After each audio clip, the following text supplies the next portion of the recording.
let's take the views of Alaji Inusah Fuseini, who is a former member of Parliament for Tamale Central. Thank you very much for your time. Good morning to you. Good morning, sir. How are you? I am fine. I hope you are too. I'm fine. Fine. I wanted to find out too. Is the job of the president to choose who should be Chief Justice? Ultimately, when a person is made Chief Justice, is it our choice or is the president's choice?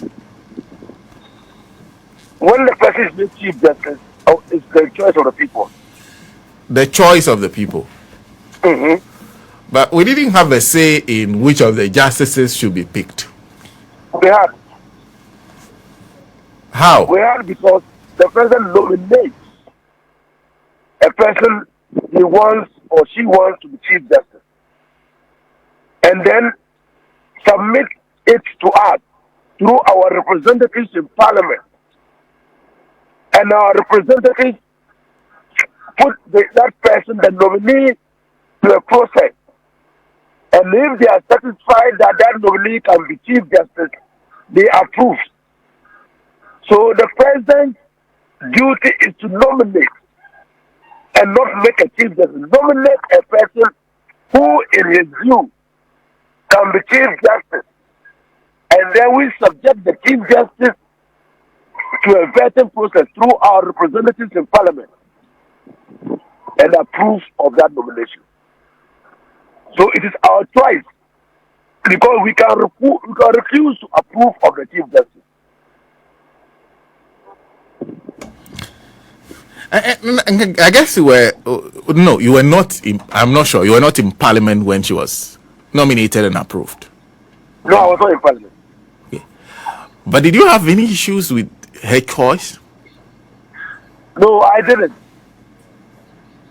I didn't because when she was nominated, I felt that having appeared before her when she was in the Court of Appeal and the way she was strict and ensuring that the counsel appearing before her was prepared, I thought she could bring that to the court. I have no problem with her nomination. Well, she's been there for, was it since 2023 when she's been chief justice? She went to the Supreme Court in 2019. Okay. Until she was nominated in 2023 or so. Okay. So from 2023 till these proceedings were started against her, were you impressed? What you thought was going to happen, did it happen? Were you impressed with the time? It didn't happen. So when she was nominated, I publicly said that the Chief Justice, Torkonoo that I know, if she brings to the court the values that she held when she was at the Court of Appeal, not the Supreme Court, I said the Court of Appeal, she will make a good judge. I said it. But if she allows the office to change her, then it will be unfortunate. I said it. When you go, you will see my comment. And unfortunately, she was brought under the harshness of light as a Supreme Court judge. And in my view, she failed. She's failed? She failed. Is it many people have been disappointed. Many people. As a Supreme Court judge, you think she's disappointed? As a Chief Justice, many people have issues with her. Many people believe that she failed. I see. How far does the press conference she addresses goes to worsen that or better that kind of view? Well, so again, as a Chief Justice, you should know that when there are avenues, legitimate avenues for pursuing a claim, you don't go to organize a press conference and address the public on claims that can be addressed through the court process. And I have said elsewhere that if you were a judge sitting in the Supreme Court as a single judge and parties to a matter before her felt dissatisfied with the way she was conducting the case and came out and held a press conference detailing what was happening in her court, that would constitute contempt of her court. That would constitute contempt. And so I'm of the view that what she did is contemptuous of the committee. What she did was contemptuous. Yes, of the committee. What about what she did was contemptuous? First of all, the committee sitting is supposed to be in camera. And when you come out and say things which clearly bring or brings into the public domain matters that are supposed to be in camera, it's not only contemptuous of the committee, it's also a violation of an express provision of the Constitution. That's number one. Number two, to pick and choose the proceedings that were happening in the committee is also contemptuous of the committee. Number three, to expose where the committee was sitting is not only unfortunate, it's also a breach of security. Because until she said that previous Article 146 hearings were done at the Supreme Court, I, for the life of me, never wanted to know where the committees were sitting. And let me hasten to add, the whole Article 146 is modeled on trust. On trust. That when the citizen of this country sends a petition to the president, that we trust that the president will follow the Constitution.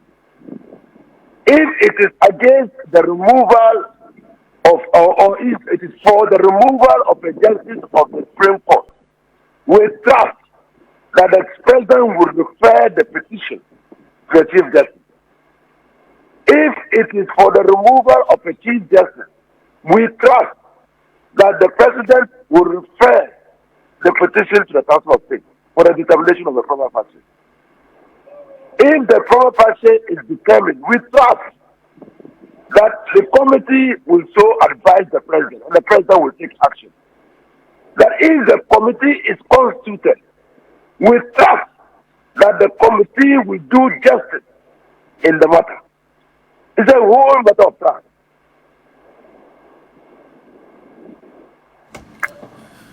But when you listen to her tone, she does not, first of all, it seems she does not trust the president, does not trust the Council of State, even her colleagues who are part of the committee, she does not trust at all.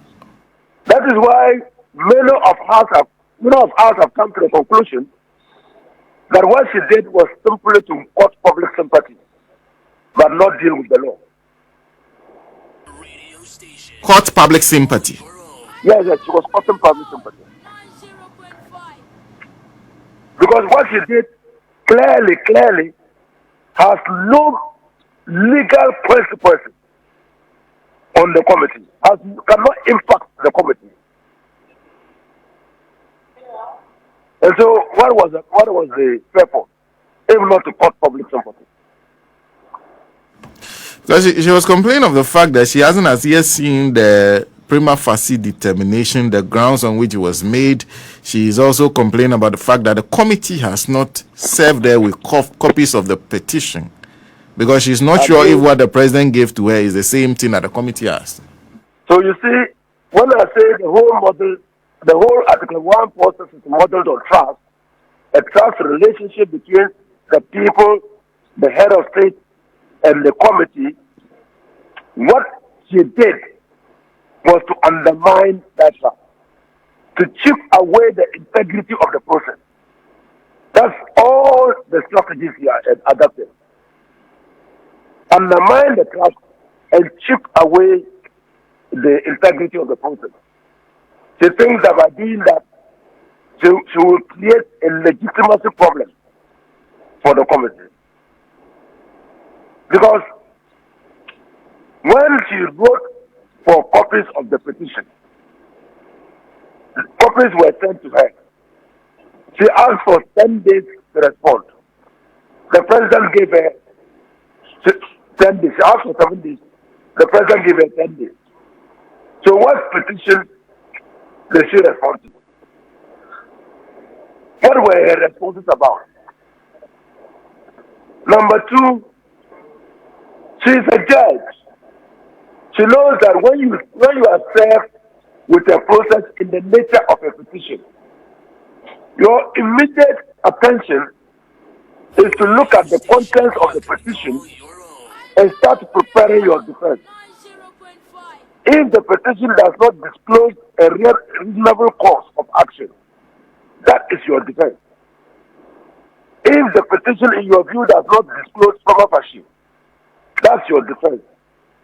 If the petition raises matters which are exclusively within your possession, you have a duty to explain those factors and rebut, because the matters contained in the petition raises presumption of wrongdoing.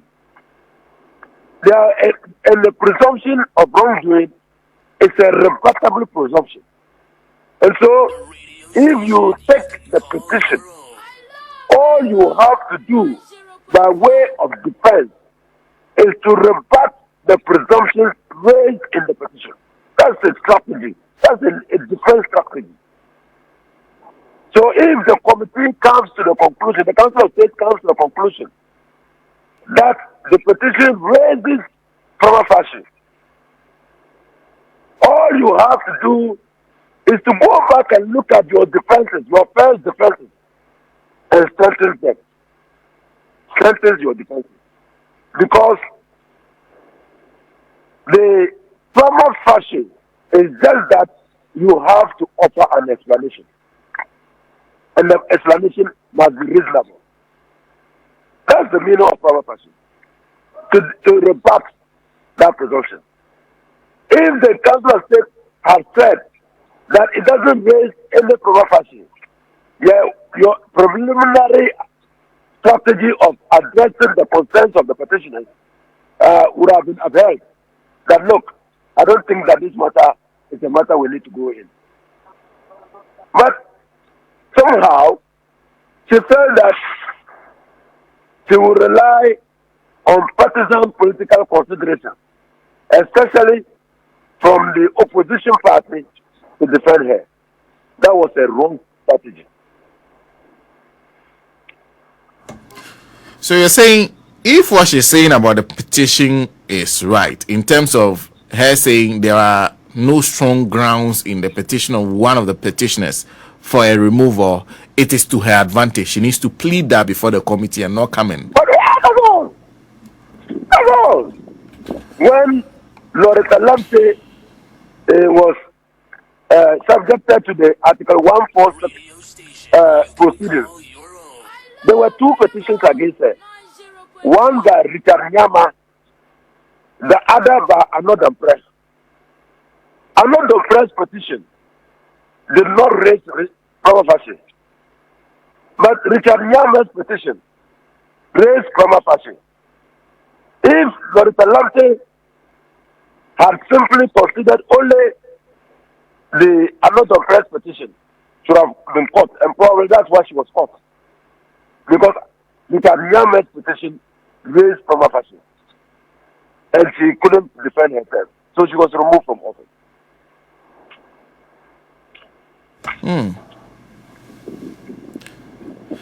Well, I see. In fact, there's one opinion. In fact, this opinion has been expressed by both Comrade Kwesi Pratt and also by Solomon Owusu. They have the opinion that this whole press conference that she organized is a loud message that she's not qualified to continue to hold that position as Chief Justice. Yeah, you see, because I have spoken on the matter of trust. I trust the committee to do justice in the matter. I don't want to preempt the conclusions of the committee. What I will plead Comrade Kwesi Pratt to do is to hold his horses. The trust relationship between the people of Ghana and the committee set up under Article 104 to inquire into the allegations raised in the petition must be maintained. And let's wait for the recommendation of the committee. But you would accept that their conclusions are germane, because if this is the lady who administered the oath of the speaker, administered the oath of the president and the vice president, so somehow she's supposed to be the vanguard of the constitution. You talk about a violation of the express provisions of the constitution. That should be ground enough for us to decide that you do not deserve to hold this constitution or protect it on our behalf. Should that not be? So I have said elsewhere that our idiosyncrasies cannot operate to remove a justice of the Superior Court of Judicature from office. A justice of the Superior Court of Judicature, including the Chief Justice, can only be removed from office by Article 146(1) provision. That is, any citizen of Ghana who can demonstrate gross misconduct, incompetence, and in the case of the Chief Justice, incompetence in the administration of justice and the delivery of justice, or an infirmity of body and mind which renders her incapable of performing her duties. These are the only grounds on which the the committee can recommend, if it comes to the conclusion that those grounds have been made out, the removal of the Chief Justice. Whatever we think, whatever we say, will not operate to remove a justice of the Superior Court of Judicature from office. That is why I have said, can you imagine that the president himself must act on a petition? The president has no jurisdiction, original jurisdiction, to send a petition to the Council of States to remove a Chief Justice, even though he is a citizen of this country. He has no such jurisdiction. It is only a citizen of the country that can invoke the jurisdiction of the president to remove a Chief Justice. So, as I have said, and I still say it on your network, the design of Article 146 is intended to protect justices of the Superior Court of Judicature and regional tribunals. Because every provision you read has limitations on the executive authority of the president. So you're saying trust the process? Trust the process. That's what we are saying. Trust the process. But and isolate the process against partisan political considerations. That is why, since 1969, the constitutional experts that drafted the 1969 Constitution said we should insulate the process against partisan political considerations. Since 1969. That is why they did not recommend in 1969 that a petition received by the president from a citizen of Ghana should be submitted to Parliament for the determination of a former passion. That is why they did not recommend that a petition received by the president from a citizen of this country for the removal of the justice of the Superior Court of Judicature must be taken to the Supreme Court for the determination of a former passion. But it recommended that a petition so received must be sent to the Council of State. And it is instructive to note that the 1969 Constitution was our first attempt at creating a Council of State, which will have the consideration of the state, the interest of the state, paramount. See, but can this, what people see are obvious violence that she's done to the process, be part of perhaps the reasons the committee can recommend her removal? No, it will be external. Not even if I send a petition to them saying that. You can send a petition now. You can send a petition. Oh, okay. But the committee cannot on its own consider what she has done. It will bring it into the committee, what is not before the committee. Alaji, I recall famously that Gojo matter when the what they call it, the matter of the treason trial, when he was granting interviews among others, the judge on record told him to stop. There's also a matter of one of my colleagues who went into a court of one of the justices, a high court, and then the justice was of the opinion that the video that they played on their TV station a day earlier was an old file, and that they should have indicated that that video came from, is it the archive file of the TV station, because they didn't do that. The justice actually held him in some small distant cell for a few hours. So even though it's extraneous, on record, the judiciary has had cause to deal with people who have acted outside of the processes. So if the video was shown on a TV station, this is how the law works. If the video was shown on the TV station and brought to the attention of the judge, that doesn't become extraneous now. The judge saw it herself. She said it herself. Yeah, she saw it herself. What I'm saying, no, she saw it herself, but she couldn't raise it by herself.